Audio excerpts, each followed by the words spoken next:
Hello बच्चों, let's read this question. The question says John carried out an experiment to find out how different surfaces P, Q, R and S affect the distance a car traveling at a 50 km per hour needed to stop once the brakes are applied. The results are shown below.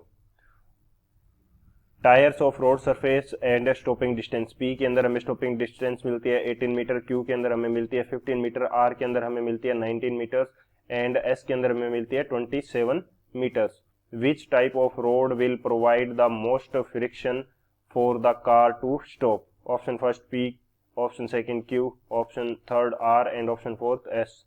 तो इस question के अंदर हमें जो distance है stopping distance वो दे रखी है 4 सरफेसेस की, तो उसके अकॉर्डिंग हमें चूज करना है कि कौन सी सरफेस मोस्ट फ्रिक्शन हमें प्रोवाइड कर रही है. तो बात करते हैं हम लोग की कंसेप्ट की. की कंसेप्ट की यदि बात की जाए, की कंसेप्ट, तो की कंसेप्ट हमारे पास क्या हो जाएगा इस क्वेश्चन के लिए?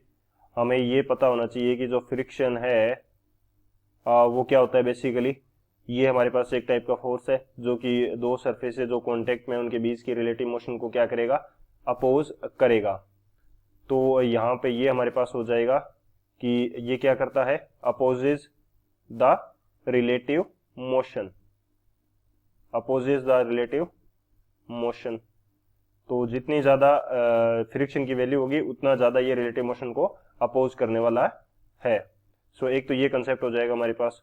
सेकंड हमारे पास हम ब्रेक्स जब अप्लाई करेंगे तो वो टायर्स और जो रोड है उनके बीच में फ्रिक्शन के कारण वो कार क्या करेगी, स्टॉप करेगी. तो ब्रेक्स अप्लाई किए हमने, ब्रेक्स अप्लाई कर दिए तो हमारे पास फ्रिक्शन क्या हो जाएगा, फ्रिक्शन अप्लाई होगा. फ्रिक्शन अप्लाई होने के बाद में क्या हो जाएगी, कार स्टॉप कर जाएगी, कार स्टॉप्स. अब यहां से एक चीज ये है कि जितना ज्यादा फ्रिक्शन होगा, फ्रिक्शन की वैल्यू हमारे पास जितनी ज्यादा होगी उतनी ही जल्दी क्या हो जाएगी, कार स्टॉप हो जाएगी या लीस्ट डिस्टेंस ट्रेवल करेगी. जितनी ज्यादा वैल्यू हमारे पास फ्रिक्शन की होगी सो डिस्टेंस क्या हो जाएगी रुकने के लिए, डिस्टेंस टू स्टॉप, स्टॉप होने के लिए जो डिस्टेंस है वो क्या हो जाएगी, कम हो जाएगी, क्योंकि जितना ज्यादा फ्रिक्शन मिलेगा उतनी जल्दी वो रुकेगी. सो ये हमारे पास मेन की कंसेप्ट हो जाएगा. इस की कंसेप्ट की हेल्प से इस क्वेश्चन को सोल्व करते हैं. सो बात की जाए यदि सॉल्यूशन की, तो सॉल्यूशन में हमारे पास जो पी सरफेस है उसके ऊपर कितना ट्रेवल कर रहा है 18 मीटर, क्यू सरफेस के ऊपर कितना ट्रेवल कर रहा है रुकने से पहले 15 मीटर, आर सरफेस के ऊपर कितना ट्रेवल कर रहा है 19 मीटर एंड जो एस सरफेस है उसके ऊपर कितना ट्रेवल कर रहा है, एक बार मैं फिर से वैल्यू चेक कर लेता हूं, 27 मीटर. ये 27 मीटर यहाँ पे ट्रेवल कर रहा है. सो सबसे लिस्ट डिस्टेंस किस में मिल रही है, डिस्टेंस की यदि बात की जाए तो डिस्टेंस हमारे पास सबसे कम है Q के अंदर, उससे ज्यादा है P के अंदर, उससे ज्यादा है R में और सबसे ज्यादा है S में. अब जिसमें जितनी ज्यादा डिस्टेंस मिल रही है मतलब वहां पे फ्रिक्शन क्या है उतना ही कम है.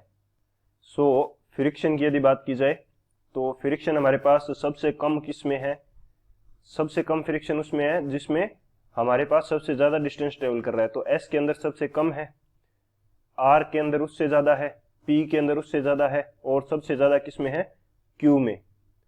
तो सबसे ज्यादा हमें फ्रिक्शन किस में मिल रहा है, Q में. सबसे कम किस में मिल रहा है, S में मिल रहा है. हमें क्या पूछा है क्वेश्चन के अंदर, हमें पूछ रखा है कि कौन सा जो रोड है वो मोस्ट फ्रिक्शन प्रोवाइड करेगा जिसके अंदर सबसे कम डिस्टेंस ट्रेवल हो रही है.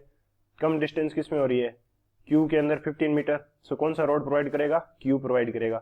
सो option B is the final answer. I hope you understood it well. Best of luck. Thank you.